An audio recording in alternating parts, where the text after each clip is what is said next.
Hello दोस्तों, स्वागत है आप सभी का आपके अपने चैनल AK एकेडमी में। दोस्तों, इंडियन हिस्ट्री की क्लासेस चल रही थी जिसमें कि आज का हमारा टॉपिक है सिंधु घाटी सभ्यता, इंडस वैली सिविलाइजेशन। इसको आज हम लोग पढ़ने वाले हैं। और अभी तक आप लोगों ने अगर क्लास को लाइक नहीं किया है तो क्लास को ज़्यादा से ज़्यादा लाइक करें, शेयर करें, और अगर चैनल पे नए हैं तो चैनल को सब्सक्राइब करना ना भूलें। तो चलिए स्टार्ट करते हैं आज की क्लास को। सिंधु घाटी सभ्यता।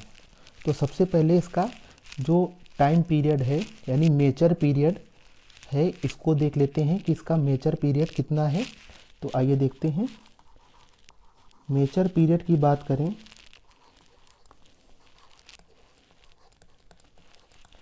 मेजर पीरियड यानी हिंदी में बोलेंगे परिपक्व काल। तो इसका परिपक्व काल कितना है देखते हैं। इसका परिपक्व जो काल माना गया है 2500 BC से लेकर के 1700 2500 BC से लेकर के 1750 BC तक। याद रखिएगा, जो इसका परिपक्व काल जो माना गया है 2500 BC से लेकर के 1750 BC तक। अथवा कहीं कहीं पे आप लोगों को बुक वगैरह में मिल जाएगा कि लिखा होगा या फिर 2350 BC से लेकर के 1750 BC तक। बहुत सी बुक में अलग अलग दिया है, कहीं कहीं पे 2500 BC से 1750 BC तक, या फिर 2350 BC से 1750 BC तक। तो अगर आपके एग्ज़ाम में ये पूछा जाता है तो ऑप्शन के हिसाब से जैसा भी ऑप्शन आपको दिखे वो टिक करिएगा। या तो 2500 BC दिया होगा, 2500 BC से 1750 BC तक, या फिर दिया होगा 2350 BC से 1750 BC तक इनको माना गया है। लिख लेंगे तक माना जाता है। तो आई होप यहाँ तक आप लोगों को समझ में आ गया होगा। तो अब यहाँ बात हुई है सिंधु घाटी सभ्यता यानी सिंधु नदी की बात करेंगे। तो आगे बढ़ते हैं, आइए देखते हैं सिंधु नदी की बात करें तो इसमें एक फिगर बनाया हुआ है जिसमें इंडिया का मैप, ये इंडिया का मैप दर्शाया गया है, आप लोग देख सकते हैं। इसमें एक तरफ दिया है तिब्बत, यानी अगर बात करें कि सिंधु नदी जो है, इसको अच्छे से सुनिएगा, एक तरह से स्टोरी टाइप की है तो आप लोगों को अच्छे से समझ में आएगा कि सिंधु नदी चीन के तिब्बत के पठार से, ध्यान से सुनिएगा, जो सिंधु नदी है चीन के तिब्बत के पठार से होते हुए, ये देखिए नीले रंग से बनाया गया है, ये नदी का एक तरह से सिंबल बनाया गया है कि ये नदी जो है चीन के तिब्बत के पठार से निकल रही है और यह इंडिया में प्रवेश करती है, यह भारत में प्रवेश करती है और भारत के जम्मू कश्मीर से होते हुए यह कहाँ पे आ जाती है, पाकिस्तान में बहती है। कहाँ से निकली, तिब्बत से होते हुए, यानी चाइना के जो तिब्बत का पठार है वो वहाँ से सिंधु नदी जो निकलती है भारत में प्रवेश करती है, भारत के जम्मू एंड कश्मीर से निकलती हुई यानी बहती हुई पाकिस्तान में पहुंचती है और पाकिस्तान से होते हुए ये अपना जल कहाँ पे गिराती है, अरब सागर में गिराती है। ये देखिए अरब सागर दिया हुआ है, तो यह अरब सागर में इसका जल गिरता है। ठीक है, अब अरब सागर में गिर जाता है इसका जल, तो यहाँ पे ये बात समझ में आ गई कि कहाँ से निकली, तिब्बत के पठार से निकली है यह नदी और भारत से होते हुए पाकिस्तान से में बहती है और पाकिस्तान से होते हुए ये अपना जल कहाँ पे गिराती है, तो अरब सागर में यानी अरबियन सी में गिराती है। चलिए आगे बढ़ते हैं। अब बात करें सिंधु नदी जो है, सिंधु नदी की सहायक नदियाँ देख लेते हैं। कई बार एग्ज़ाम में पूछ दिया जा सकता है आपके एग्ज़ाम में कि जो सिंधु नदी की सहायक नदियाँ इनमें से कौन कौन हैं, ये आपको ऑप्शन में दिया होगा, पहचानना होगा। तो देख लेते हैं कौन कौन सी नदियाँ हैं। तो सतलुज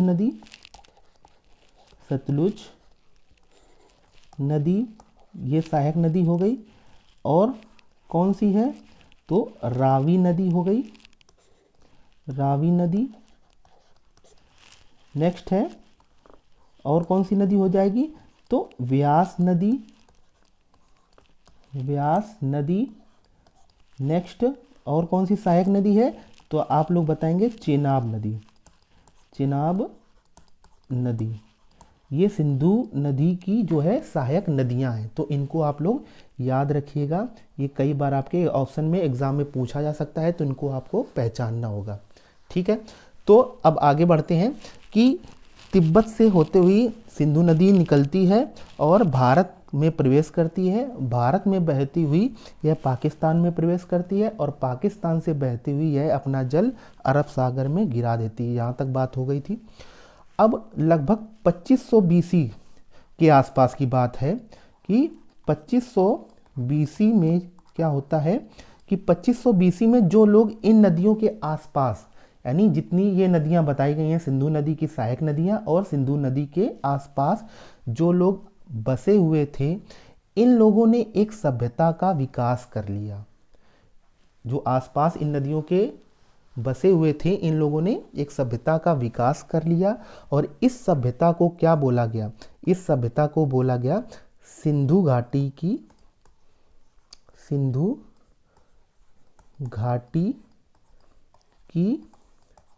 सभ्यता।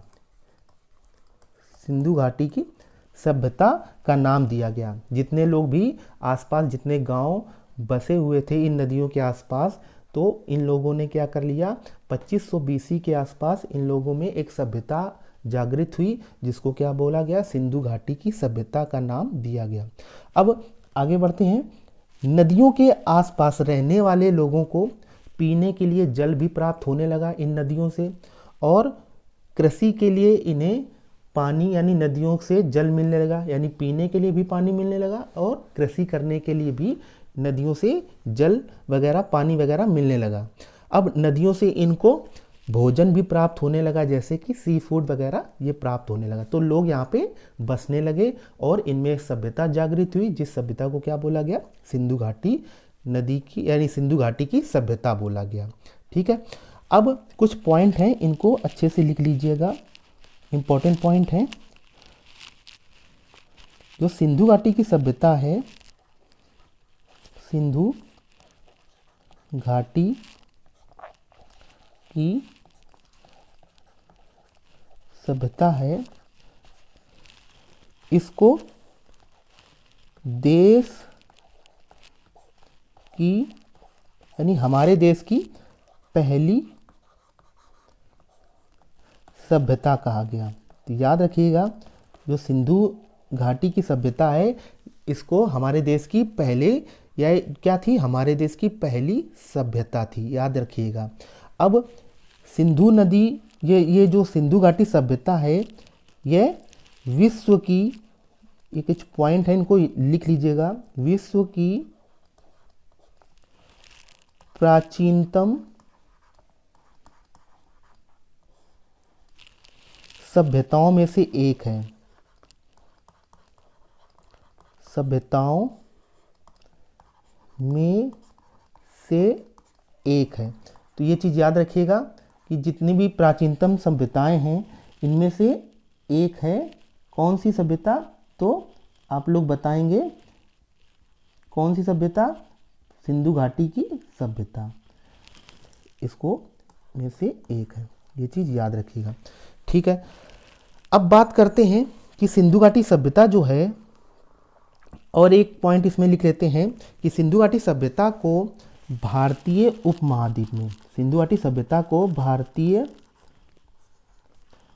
उपमहाद्वीप में, सर इसको लिख लीजिएगा, उपमहाद्वीप में, जिसको बोलते हैं सब कॉन्टिनेंट, यानी इंडियन सब कॉन्टिनेंट में प्रथम नगरीय सभ्यता, प्रथम नगरीय सभ्यता कहा जाता है, कहा जाता है। ये चीज़ याद रखिएगा कि कई बार एग्जाम में पूछा जाता है कि सिंधु घाटी सभ्यता ये किस तरह की सभ्यता थी, तो आप लोग याद रखिएगा यह नगरीय सभ्यता थी। कैसी थी? नगरीय सभ्यता थी। और एक पॉइंट ध्यान रखिएगा, आगे बढ़ते हैं। एक पॉइंट और है कि सिंधु सभ्यता के जो सिंधु घाटी की सभ्यता है, सिंधु घाटी की सभ्यता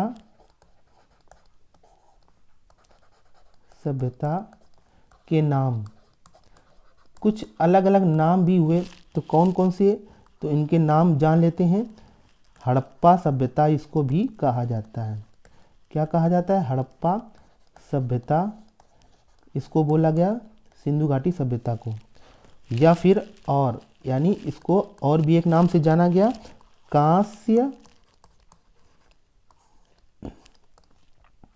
युगीन सभ्यता। और इसको किस नाम से जाना गया? कांस्य युगीन सभ्यता। कांस्य युगीन सभ्यता क्यों बोला गया? तो याद रखिएगा, कांस्य युगीन सभ्यता इसलिए बोला गया कि इस टाइम पे जो मनुष्य था उसने क्या किया, कॉपर और टिन को मिला करके एक नया धातु बनाया, उसको क्या बोला गया? ब्रॉन्ज।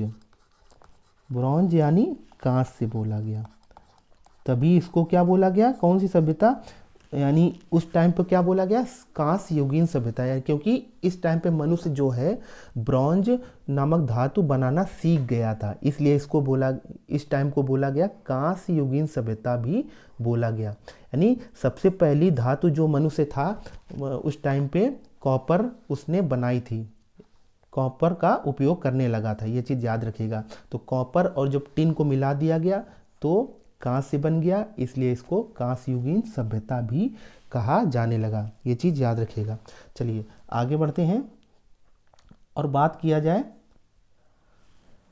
कि अब देखेंगे कि सिंधु घाटी सभ्यता की जानकारी हमें जो है कहाँ कहाँ से मिलती है, तो ये चीज़ याद रखिएगा।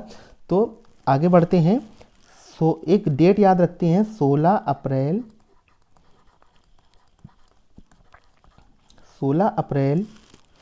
1853। इस डेट को क्या हुआ था?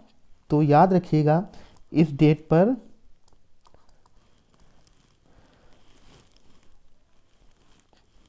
भारत की सबसे पहली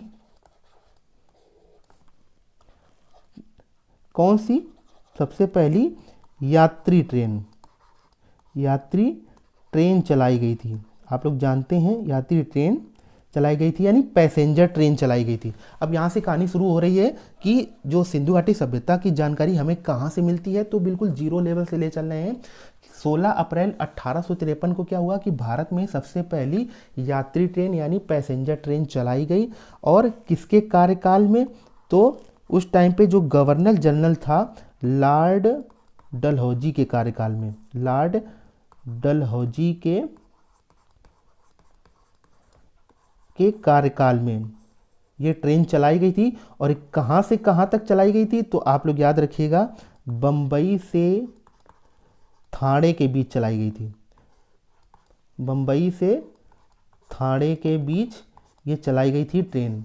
तो कई बार एग्जाम में पूछा जाता है कि सबसे पहले जो यात्री ट्रेन थी वह कहाँ से कहाँ तक चलाई गई थी, तो आप लोग बताएंगे बम्बई से ठाणे में चलाई गई थी, ठाणे के बीच 16 अप्रैल 1853 के बीच ये चलाई गई थी। और उस टाइम पे जो गवर्नर जनरल था भारत का वो कौन था, तो आप लोग बताएंगे लॉर्ड डलहौजी। इसको बताने का कारण क्या है आप लोग आगे समझ जाएंगे। तो उस टाइम पे ये ट्रेन चलाई गई बम्बई से ठाणे के बीच। अब जब ये ट्रेन चल गई तो फिर क्या होता है कि इस ट्रेन के चलने के बाद अब क्या हुआ, जगह जगह रेलवे ट्रैक बिछाने का काम शुरू हो गया। अब रेलवे ट्रैक बिछाने का जब काम शुरू हो गया तो लाहौर से कराची के बीच रेलवे लाइन बिछाई जाने लगी। लाहौर से कराची के बीच उस टाइम पे क्या है, ये भारत का ही हिस्सा हुआ करता था। यानी लाहौर और कराची जो है भारत में ही हुआ करता था। तो उस टाइम पे रेलवे लाइन यहाँ भी बिछाई जाने लगी। और रेलवे लाइन बिछाने के लिए फिर क्या हुआ कि ऊंचे ऊंचे जो टीले थे, इनको इनकी खुदाई करके ज़मीन को समतल किया जा रहा था और तब रेलवे लाइन बिछाई जा रही थी। तो जब इनकी खुदाई वगैरह की जा रही थी टीलों की, तो जब खुदाई की जा रही थी तो अवशेष वगैरह मिलने चालू हो गए। जब खुदाई ऊंचे ऊंचे टीलों की खुदाई हो रही थी तो ज़मीन को समतल किया जा रहा था और टीलों के नीचे अवशेष मिलने शुरू हो गए। पहले ये अवशेष कम मात्रा में मिल रहे थे, जो पहले अवशेष ये कम मात्रा में मिलने लगे, और जब और ज़्यादा खुदाई स्टार्ट हो गई तो ये अवशेष और अधिक मात्रा में मिलने लगे। जब ये ज़्यादा मात्रा में मिलने लगे अवशेष, जो फॉसिल्स थे ज़्यादा मात्रा में मिलने लगे, तो इनको फिर नज़रअंदाज नहीं किया जा सका। यानी जब ये ज़्यादा मात्रा में मिल रहे थे तो उनको फिर नज़रअंदाज नहीं किया जा सका। तो एक व्यक्ति थे, एक पुरातत्वविद थे, उनका नाम क्या था? पुरातत्वविद थे, उनका नाम बताना है। तो पुरातत्वविद जो थे उनका नाम था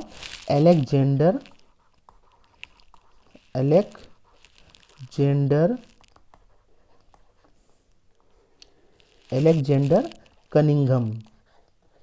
नाम आप लोगों ने सुना होगा, एलेक्जेंडर कनिंघम। अब एलेक्जेंडर कनिंघम ने क्या किया कि उन अवशेषों को इकट्ठा करना चालू कर दिया और उन पे रिसर्च वगैरह करने लगे। ये पुरातत्वविद हैं, क्या नाम है इनका? Alexander Cunningham. इन्होंने अवशेषों को इकट्ठा किया जो खुदाई वगैरह में मिल रहे थे। अब अवशेषों को इकट्ठा करके इन पर रिसर्च करना स्टार्ट किया गया, करने लगे ये। तो अब इन्हें एलेक्जेंडर कनिंघम को ही क्या बोला गया? भारतीय पुरातत्व का जनक बोला जाने लगा। भारतीय पुरातत्व का जनक यानी फादर ऑफ इंडियन आर्कियोलॉजी इनको कहा गया। ये चीज़ याद रखिएगा कि पूछा जा सकता है कि भारतीय पुरातत्व का जनक यानी फादर ऑफ इंडियन आर्कियोलॉजी किसको बोला जाता है? तो आप लोग बताएंगे एलेक्जेंडर कनिंघम को बोला जाता है। तो जब ये रिसर्च कर रहे थे तो ये किसी भी निष्कर्ष पर नहीं पहुंच पा रहे थे। और उस समय भारत का गवर्नर जनरल कौन था? लॉर्ड डलहौजी। तो अलेक्जेंडर ने क्या किया कि डलहौजी से सिफारिश की कि ज़्यादा से ज़्यादा टीलों की खुदाई की जाए और ज़्यादा से ज़्यादा अवशेष को निकाला जाए। तो और वह यह देखना चाहते थे कि इनसे क्या क्या चीज़ें हमें प्राप्त हो सकती हैं। तो उस समय डलहौजी जो है हड़प नीति चला रहा था, राज्य में हड़प नीति चला रहा था। तो उसने इनकी जो कनिंघम साहब थे इनकी बातों पर ज़्यादा ध्यान नहीं दिया, क्योंकि वह उसमें व्यस्त था। किसमें? जो राज्य की हड़प नीति चला रहा था उसमें वह व्यस्त था, तो इनकी बातों पर इंटरेस्ट नहीं लिया। अब इसके बाद क्या होता है कि इसके बाद एक और आते हैं, इनके बाद आए लॉर्ड कैनिंग साहब आए। लॉर्ड डलहौजी के बाद कौन आए? लॉर्ड कैनिंग साहब आए। अब लॉर्ड कैनिंग साहब क्या है, इनको बोला गया, इन्होंने क्या किया? लॉर्ड कैनिंग साहब जो आए इन्होंने एक Asiatic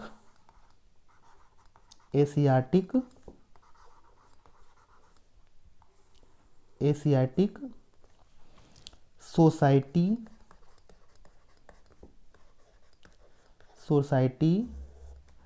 of Bengal, Asiatic society of Bengal की जो है स्थापना की। किसने? तो आप लोग बताएंगे लॉर्ड कैनिंग ने क्या किया? एशियाटिक सोसाइटी ऑफ बंगाल की स्थापना की। अब कैनिंग ने यहाँ पर एक म्यूजियम बनाया। कैनिंग ने क्या किया? म्यूजियम बनाया जहाँ पर उन अवशेषों को इकट्ठा करके भेज दिया जाता था। जो खुदाई में अवशेष मिलते थे उनको क्या किया कि कैनिंग ने एक म्यूजियम बनाया और म्यूजियम में इन अवशेषों को इकट्ठा करके भेज दिया जाता था। कैनिंग के बाद अब कौन आते हैं, तो लॉर्ड कर्जन जो है भारत का वायसराय बन के आया। कौन, लॉर्ड कर्जन साहब आए कैनिंग के बाद। अब लॉर्ड कर्जन जो है बन के जो है वायसराय आए, जो कि पहले से ही क्या थे, एक पुरातत्वविद थे। तो उसने क्या किया, अब इसने ज़्यादा रुचि इन सब चीज़ों पे दिखाई। किसने, लॉर्ड कर्जन ने इन सब चीज़ों पे ज़्यादा रुचि दिखाई, क्योंकि यह खुद जो है एक पुरातत्वविद था। और इसका कार्यकाल कितना था, तो 1899 तक से लेकर के यह जो है 1905 तक यह भारत में रहा। और इसने क्या किया, 1905 में इसने क्या किया, किसने, लॉर्ड कर्जन ने 1905 में भारतीय पुरातत्व सर्वेक्षण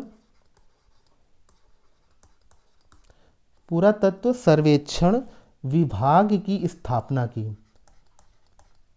पुरातत्व सर्वेक्षण की विभाग की स्थापना की, जिसको इंग्लिश में बोला जाता है आर्कियोलॉजिकल सर्वे ऑफ इंडिया, यानी ASI। इसको क्या बोल सकते हैं, ASI जो है, इसकी स्थापना की। और इसका मुख्यालय कहाँ बनाया, इसका मुख्यालय कोलकाता में। किसका मुख्यालय, ASI का मुख्यालय कहाँ बनाया गया, कोलकाता में मुख्यालय। तो किसने, लॉर्ड कर्जन जो है 1899 से लेकर के 1905 तक यह भारत में रहा। 1905 में इसने क्या किया, भारतीय पुरातत्व सर्वेक्षण विभाग की स्थापना की, जिसका मुख्यालय कोलकाता में बनाया।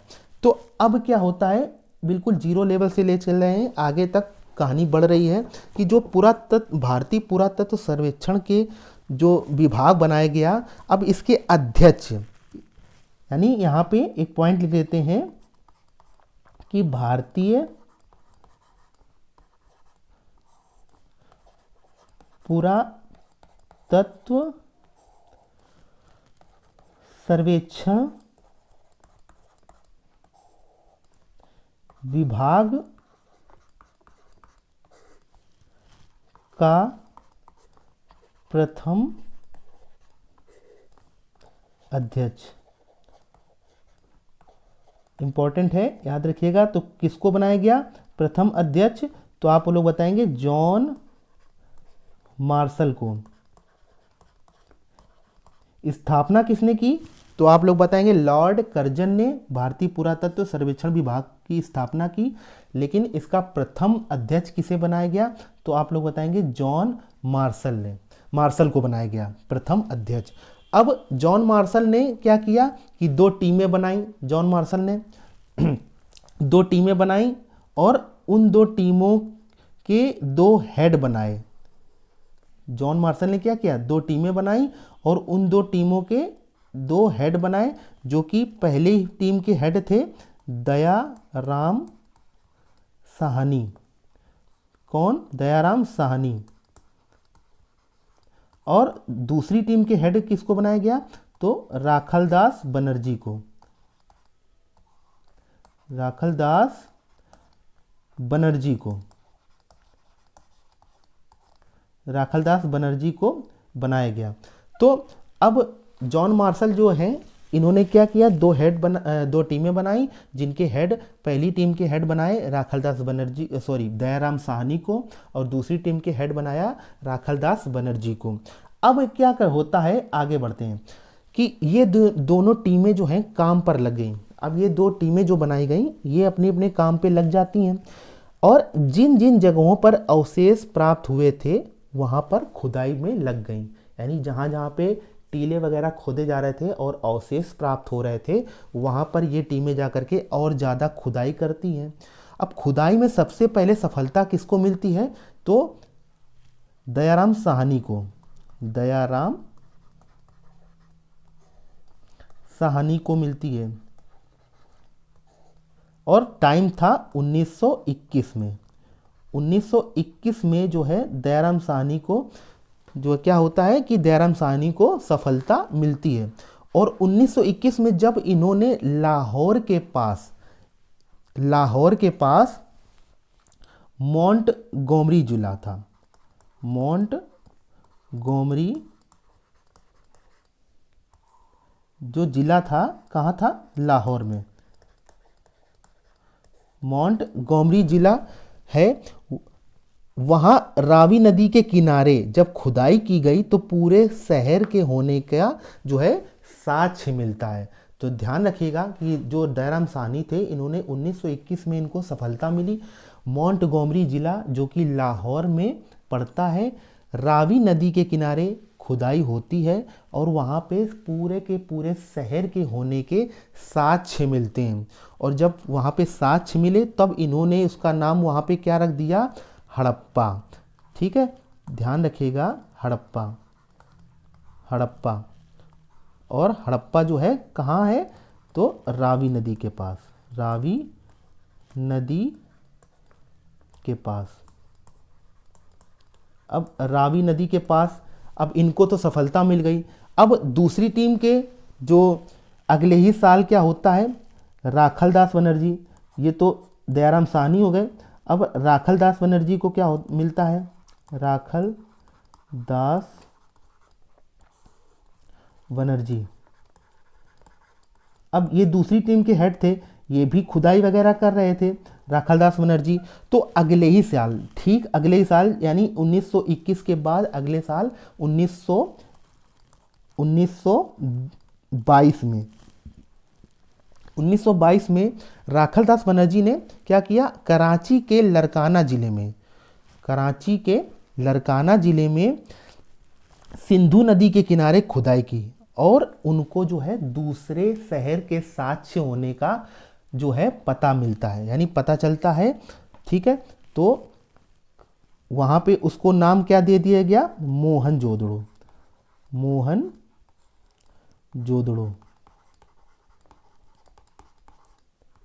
मोहनजोदड़ो जो कि कहाँ है, कराची के लरकाना जिले,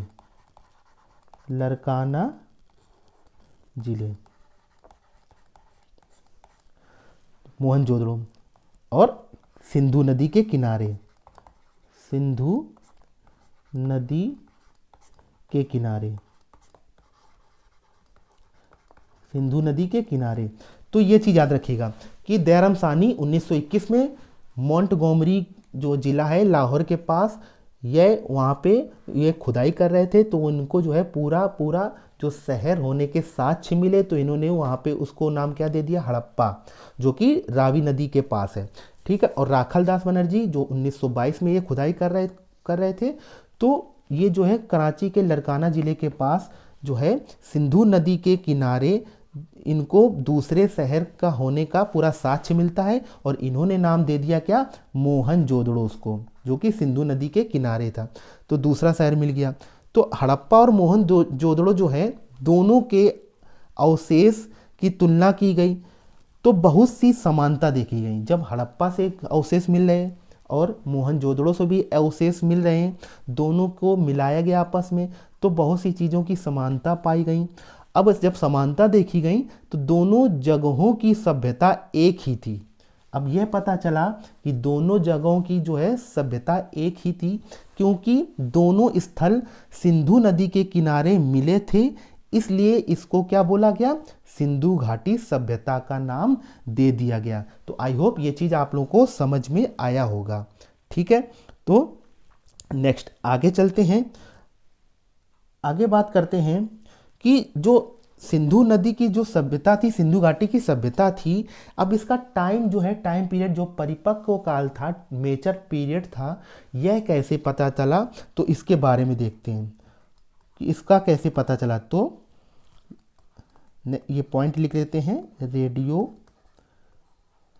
कार्बन, बिल्कुल आराम से पढ़ेंगे अच्छे से, रेडियो कार्बन 14 यानी C14 हम लोगों ने पढ़ा है, जिसको बोलते हैं कार्बन डेटिंग मेथड, ये क्या है? कार्बन डेटिंग मेथड लिख लेते हैं। Carbon dating method. अब इस पद्धति से जो है क्या होता है कि इस पद्धति के द्वारा हड़प्पा सभ्यता का जो कार्यकाल है, हड़प्पा सभ्यता का कार्यकाल, हड़प्पा सभ्यता का कार्यकाल या समय क्या माना गया? तो आप लोग बताएंगे 2500 बीसी से लेकर के 1750 बीसी यानी ईसा पूर्व माना गया है। तो ये चीज़ याद रखिएगा, किसकी सहायता से? तो आप लोग बताएंगे कार्बन डेटिंग मेथड से इसका जो है टाइम पीरियड ये माना जाता है। ठीक है, तो ये चीज़ याद रखिएगा, कार्बन डेटिंग मेथड से ये जो है कार्यकाल माना गया। नेक्स्ट आगे बढ़ते हैं। अब कुछ पॉइंट है, इसको भी लिख लेते हैं।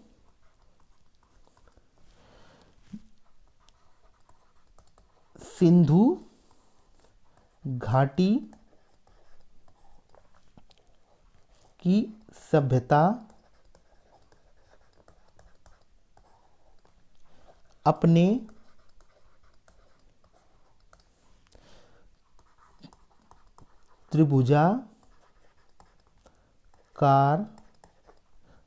त्रिभुजाकार जिसको बोलते हैं ट्राइएंगुलर शेप,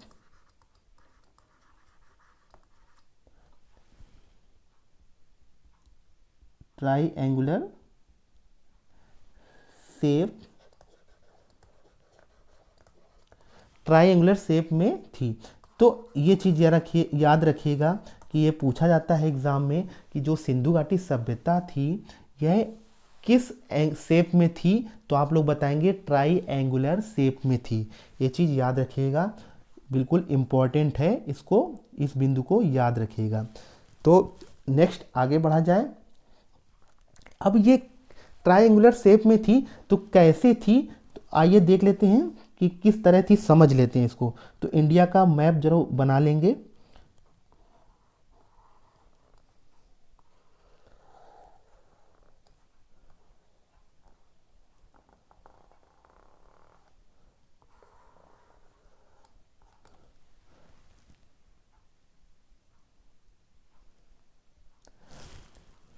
इसको मान लेते हैं उत्तर, ये हो गया दक्षिण, ये हो गया पूर्व और ये हो गया पश्चिम, ये हो गया पश्चिम। ओके, ये हो गया पश्चिम। अब इसमें कुछ राज्यों के नाम लिख लेते हैं कि जैसे ये है, यहाँ पे मांडा है, मांडा जो कि पड़ता है हमारा जम्मू एवं कश्मीर में, मांडा जिला। और यहाँ पे पड़ता है आलमगीरपुर,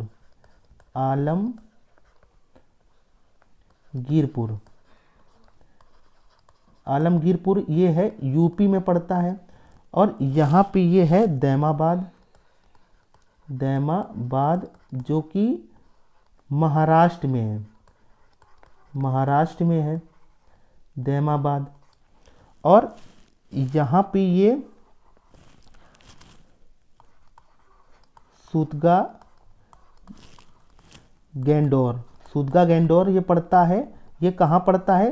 तो आप लोग बताएंगे बलूचिस्तान में, सूतगा गैंडोर। तो अब इनको जरा मिलाते हैं, इनको मिलाया जाए इस तरह से।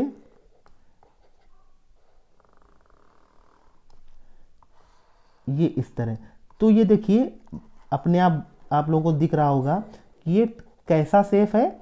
तो ये आप लोग बताएंगे ट्राइएंगुलर शेप है। ये कैसी शेप है? ट्राइएंगुलर शेप है। तो आप लोग बताएंगे कि सिंधु घाटी सभ्यता जो है अपनी त्रिभुजा आकार के लिए प्रसिद्ध थी। ये चीज़ याद रखिएगा। ये जितने भी ज़िले हैं यह सिंधु घाटी यानी सिंधु नदी के आसपास के क्षेत्र हैं जो कि यहाँ पे लोग बसे हुए थे, और ये कैसी शेप में है तो त्रिभुजा आकार के शेप में है, अपने आकार के लिए प्रसिद्ध है। तो आई होप ये चीज़ आप लोगों को समझ में आ गया होगा। तो इनको लिख लेते हैं। आइए लिख लेते हैं। हड़प्पा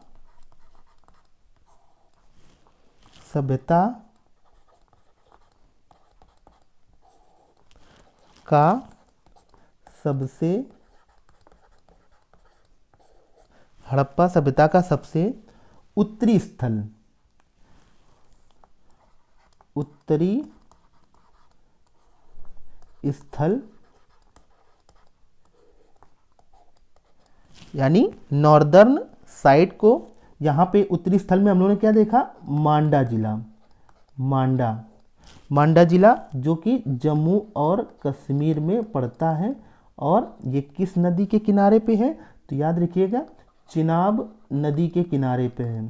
चिनाब नदी के किनारे, चिनाब नदी के किनारे पर है, ये चीज़ याद रखिएगा। नेक्स्ट अगर बात करें पश्चिमी स्थल,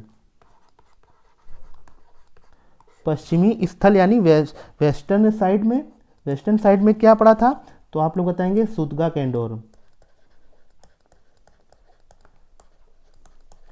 और ये कहाँ पे है तो आप लोग बताएंगे बलूचिस्तान में, बलूचिस्तान में। और ये किस नदी के किनारे पे है तो आप लोग बताएंगे दासक नदी के, दासक नदी के किनारे पे है। अब नेक्स्ट बात करते हैं पूर्वी स्थल की, पूर्वी स्थल की बात करें। पूर्वी स्थल यहाँ पे कौन सा शहर पड़ा था तो आलमगीरपुर, आलमगीरपुर। और ये कहाँ पे है तो आप लोग बताएंगे मेरठ यानी यूपी में। और ये किस नदी के किनारे बसा हुआ है तो आप लोग बताएंगे हिंडन नदी के पास, हिंडन नदी के किनारे, हिंडन नदी के किनारे बसा हुआ है। अब नेक्स्ट देखते हैं दक्षिणी स्थल, दक्षिणी स्थल, दक्षिणी स्थल यानी साउथर्न साइड में क्या था, दैमाबाद, दैमाबाद जो कि महाराष्ट्र में है, जो कि महाराष्ट्र में है। और ये किस नदी के किनारे है तो आप लोग बताएंगे गोदावरी नदी के किनारे, गोदावरी नदी के किनारे। ये किस नदी के किनारे है तो गोदावरी नदी के किनारे स्थित है। तो आप लोगों ने देखा कि मैप में हम लोगों ने देखा, क्या देखा, आइए देख लेते हैं एक बार कि मैप में देखा गया, एक बार मैप देख लेते हैं। हाँ, मैप जो है उत्तर पूरब पश्चिम दक्षिण ये बनाया गया। और उत्तर में क्या था तो उत्तर में आप लोगों ने देखा कि मांडा जिला था। और पश्चिमी स्थल मांडा जिला किस नदी के किनारे था तो चेनाब नदी के किनारे। इसी तरह पश्चिमी स्थल में क्या था, सूतगा कैंडोर आप लोगों ने देखा। और सूतगा कैंडोर कहाँ था तो बलूचिस्तान में और दासक नदी के किनारे। और इसी तरह पूर्वी स्थल पे क्या था, आलमगीरपुर जो कि यूपी में है, मेरठ में। और किस नदी के किनारे तो हिंडन नदी के किनारे।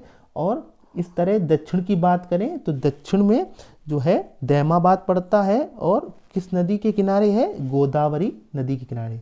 तो आपने देखा कि इसका शेप किस तरह जाता है, यानी सिंधु घाटी सभ्यता जो है अपने त्रिभुजा आकार शेप के लिए प्रसिद्ध थी। ये चीज़ याद रखिएगा। और हम लोगों ने एक एक चीज़ करके पढ़ भी देख भी लिया, ठीक है।